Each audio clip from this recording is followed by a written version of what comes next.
who art in heaven, we come before you, Lord, asking your mercy upon your children. Father God, you are the creator and you are the creation. You create your children, giving your breath, Lord. Father God, you created the children according to your image. But today, they couldn't understand the value of our lives, Lord. Today, they are in ventilators and oxygen machines because of this pandemic.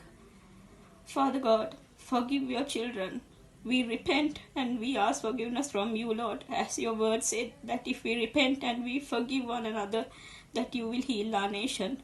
Not only my mother country, Sri Lanka, heal the whole world, Lord. At a time like uncertain, we don't know what we can do, but we only can cry unto you, Lord. Father God, in your word, that you have forgiven your children many times and you gave your son and he crucified to give us love and redemption. He went through pain and agony. I believe and I trust that with a simple drop of your blood that you shed on the cross of Calvary, that it will be able to help all nations, the people who are sick and going through a lot of suffer. Father God, I committed all the doctors into your precious hands. The people who are praying for you, Lord, the people who have lost their life, Lord, Father, I committed each and every single one into your precious and your loving hands. We are the children who always disobey you. At a time when you bring your children from Egypt to the promised land, when we cry for water, that you are a great God, that you gave water for us, the living water. Father God, you divided the Red Sea and you brought your children and you saved them. But when you're on the cross, we were being so rude and wicked.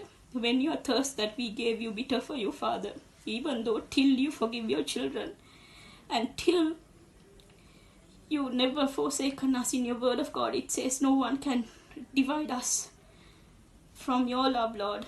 And I committed each and every single human, the doctors, the nurses, the leaders of all nations, Lord, at a time like this.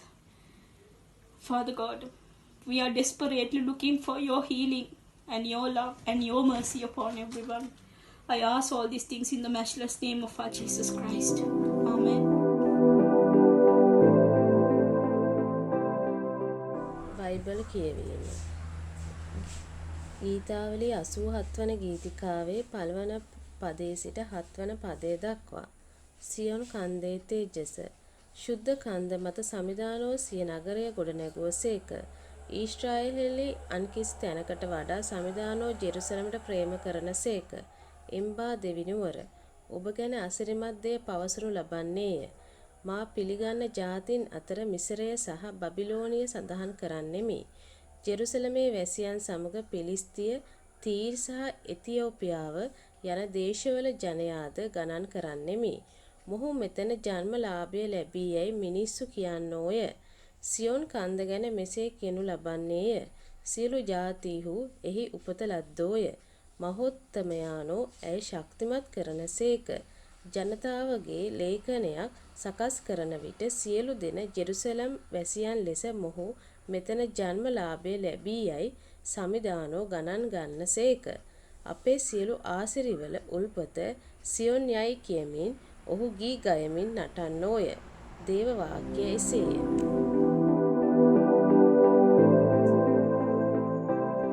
The Old Testament reading is taken from the book of Ezekiel, chapter 34, from verses 23 to 31. I will set up over them one shepherd, my servant David, and he shall feed them. He shall feed them and be their shepherd. And I, the Lord, will be their God, and my servant David shall be prince among them. I, the Lord, have spoken. I will make with them a covenant of peace and banish wild animals from the land, so that they may live in the wild and sleep in the woods securely. I will make them and the region around my hill a blessing, and I will send down the showers in their season. They shall be showers of blessing, The trees of the field shall yield their fruit, and the earth shall yield its increase.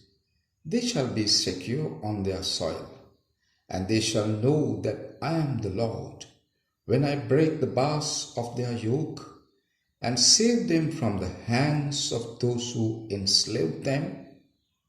They shall no more be plunder for the nations, nor shall the animals of the land devour them.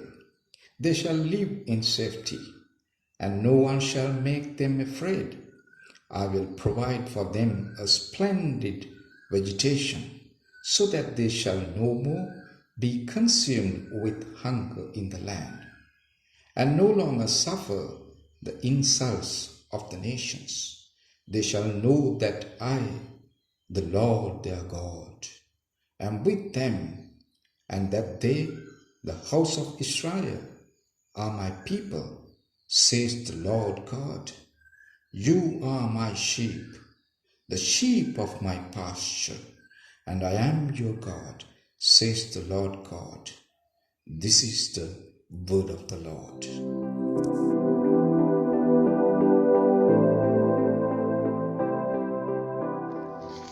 எபிரேயர் 13ஆம் அதிகாரம் 20ஆம் வசனம் முதல் 21ஆம் வசனம் வரை. நித்திய உடன்படிக்கையின் இரத்தத்தினாலே ஆடுகளுடைய பெரிய மேய்ப்பரான நம்முடைய கர்த்தராகிய இயேசுவை மரித்தோரிலிருந்து ஏறிவர பண்ணின சமாதானத்தின் தேவன் இயேசு கிறிஸ்துவை கொண்டு தமக்கு முன்பாக பிரியமானதை உங்களில் நடப்பித்து, நீங்கள் தம்முடைய சித்தத்தின்படி செய்ய உங்களை சகலவித நற்கிரியையிலும் சீர்பொருந்தினவர்களாக்குவாராக. அவருக்கு என்றென்றைக்கும் மகிமை உண்டாவதாக. ஆமேன்.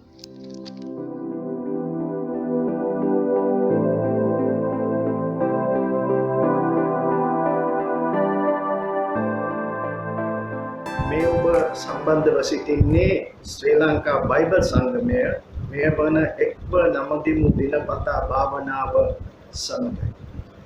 අද අපේ භාවනාව එන්නේ බයිබල් කොටස ගීතාවලිය 87. ගීතාවලිය 87. මොකක්ද මේ පූජකතුමා මේ ගීතිකාවේ කතුරුවරයා අපිට කියන්නේ? මේ ගීතාවලිය 87 අපිට දකින්න පැහැදිලි මේ කතා කරන්නේ දෙවියන් වහන්සේගේ සුද්ධ කන්ද ගැන, සියොන් නගරය ගැන.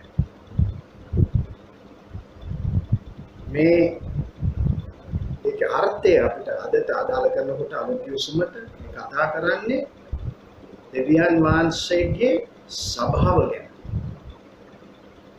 ඒ ස්වභාවයේ මහිමය ගැන අපිට පැහැදිලිව මෙතනදී සඳහන් වෙනවා. දෙවියන් වහන්සේගේ ස්වභාව කියන්නේ උන්වහන්සේ මේ ලෝකේ තෝරගත්ත ජනතාව. අන්ධකාරයෙන් ආලෝකයට ගෙනා උන්වහන්සේ ඉව තෝරගත්ත මේ ලෝකේ උන්වහන්සේගේ සඳක වෙන්නේ. ඒ ස්වභාවයේ මහිමය තමයි මෙතන දකින්න. මම කැමති කරුණු තුනක් මෙනෙහි කරන්න, භාවනා කරන්න, භක්තිවන්ත කමින් නමස්කාරයෙන් ඔබට මතක් කළ දෙන්න. පළවෙනි එක මේ කතෝරා කියනවා දෙවනි පදයේ ස්වාමින් වහන්සේ සියෝනේ ගේට්ටු වලට සිනහසය දක්වනවා, ප්‍රේම කරනවා යාකෝබ් ඉන්න වාසය කරන තැන් වලට වඩා. දෙවනි පද. දැන් ඒකේ අර්ථය මොකක්ද? මොකද ඒක අපි ඉගෙන ගන්න. දෙවියන් වහන්සේ සභාවට ආදරෙයි රටට වඩා. උන්වහන්සේ සභාවට ආදරෙයි, උන්වහන්සේගේ සෙනගට ආදරෙයි. උන්වහන්සේගේ සභාව උන්වහන්සේගේ ලේවලින්, යේසුස් ක්‍රිස්තුස් වහන්සේගේ කුරුසේ ලේවලින් උන්වහන්සේ මිලදී ගත්තා. සභාව විශේෂයි. ඔබ හරි විශේෂ කෙනෙක් උන්වහන්සේගේ සභාව තුල ඉන්නවනේ. උන්වහන්සේගේ ආදරය ලැබුණු කෙනෙක්, අනුග්‍රහය ලැබුණු කෙනෙක්, පීඩ ලැබුණු කෙනෙක්. ඔබ ආලෝකයේ දරුවෙක්. ඔබ හරි විශේෂයි. ඔබ හරි බලවන්තයි. ඔබ බලාපොරොත්තුවක් තියෙනවා. ඒක තමයි අපි දකින්නේ. රටට වඩා උන්වහන්සේ සභාවට ප්‍රේම කරනවා. සභාව තුළින් රටට උන්වහන්සේගේ ආදරය ගලාගෙන යනවා. සභාව තුළ ಜಾති ભેද නැහැ, කුල ભેද නැහැ. දුප්පත් පොසත් නැහැ. කළු සුදු නැහැ. යේසුස් වහන්සේ පිළිගන්න හැම කෙනාම උන්වහන්සේගේ දරුවා. දෙක මෙතනදී කියනවා උන්වහන්සේ 5 6 වෙනි පදවල උන්වහන්සේ වාර්තාව රෙකෝඩ් එකක් රෙජිස්ටර් පොතක් පවත්වනවා කියලා උන්වහන්සේ සියෝනේ ඉපදුන අය ගැන. දැන් සභාවේ ඉපදුන අය මෙතන කතා කරන්නේ නව උපතක් ලැබපු අය. අර යෝහන් 3:3 වගේ යේසුස් වහන්සේ නිකොදෙමස්ට කියනවා නව උපතක් නැතුව දේව රාජ්‍යයට ඇතුල් වෙන්න බෑ. නව දුපත ලැබපු අය කවුද? යේසුස් ක්‍රිස්තුස් වහන්සේ තමන්ගේ පුද්ගලික ගැලුම්කාරයට පිළිගන්න අය. අදාන අය. උන්වහන්සේට විශ්වාස කරන අය. ඒ නව උපත උන්වහන්සේ විශ්වාස කරන අයට අලුත් ජීවිතයක් දෙනවා. නව ජීවනය දෙනවා. අපි උන්වහන්සේගේ දරුවෝ. උන්වහන්සේ විශ්වාස කරන අදාන අය. ඒ නව උපත ලබනකොට මේ මෙතන කතෝර කියනවා උන්වහන්සේ ස්වර්ගයේ ඒ නම් ටික ලියනවා. මේ කොටස තියෙනවා මේ වගේ අදහස් තියෙනවා හෙබ්‍ර 12:23. හෙබ්‍ර 12:23 මේ අදහසම තියෙනවා. ඉතින් දෙවියන් වහන්සේගේ පොතේ දීලා තියෙන කවුද? නව උපත ලබලා තියෙන හැම කෙනාම බැටළු පොතුමාගේ ජීවනදායක පොතේ නම ලියලා තියෙනවා ස්වර්ගය. අපි ස්වර්ගයේ සනග, අපි මහිමේ සනග, සදාකාල ජීවන ලැබපු සනග. එතන තමයි අපේ නිවස. අපි දැන් ඒක ලබා ගන්නවා සදාකාල ජීවනයේ දැන් දේව රාජ්‍ය දැන් මා තුල ඉන්නවා. ඒක සම්පූර්ණ වෙන්නේ අපි ස්වර්ගයට ගියා. ඉතින් ඔබගේ නම දෙවෙනි කොයින්ද ජීවනදායක පොතේ යේසුස් වහන්සේ විශ්වාස කරන අදාන පිළිගන්න. අන්තිම කරුණ සියෝනේ ප්‍රීතිය. සභාව ප්‍රීතිමත් සෙනග. මෙතන 7 වෙනි පදේ කියනවා මේ ගායනා කරන අය සහ මේ ගායනා මේ ගීතිකා බාණ්ඩ සෙල්ලම් කරන අය ප්‍රකාශයක් වෙනවා. මොකද ප්‍රකාශ? බොහෝන්සේ තුල තමයි අපේ හැම උල්පතක් තියෙන්නේ. ඉතින් ප්‍රීතිය උල්පත, සතුටේ උල්පත, සන්තෝෂේ උල්පත, ආශිර්වාද උල්පත, ජීවමාන දෙවියන් වහන්සේ. උන්වහන්සේ අපිව ප්‍රීතිමත් කරනවා. උන්වහන්සේ අපිව නිදහස් කරලා තියෙනවා. උන්වහන්සේ අපේ ඒ ජීවනයේ උල්පත, ඒ පිපිදීම, ඒ ප්‍රීතිය අපිට ලැබෙනවා. ඒක වැදගත් මේ කනස්සල්ල මැද්දේ, හිතේ වේදනා මැද්දේ, දබර මැද්දේ, ප්‍රශ්න මැද්දේ මිනිස්සුන්ට නෑ ඒ අතුලාන්ත ප්‍රීතිය. හිනාව නෙමෙයි මම කතා කරන්නේ. ප්‍රීතිය. අතුලාන්තයෙන් එන ප්‍රීතිය. අතුලාන්තයෙන් එන ශක්තිය. මේ ශක්තිය ලැබෙන්නේ යේසුස් වහන්සේ තුල. ඉතින් මේ ගීතිකාව ඔබට මම විශ්වාස කරනවා ආශිර්වාද ලැබේවා. ඔබ සියලු දෙනාට යේසු පීඨ.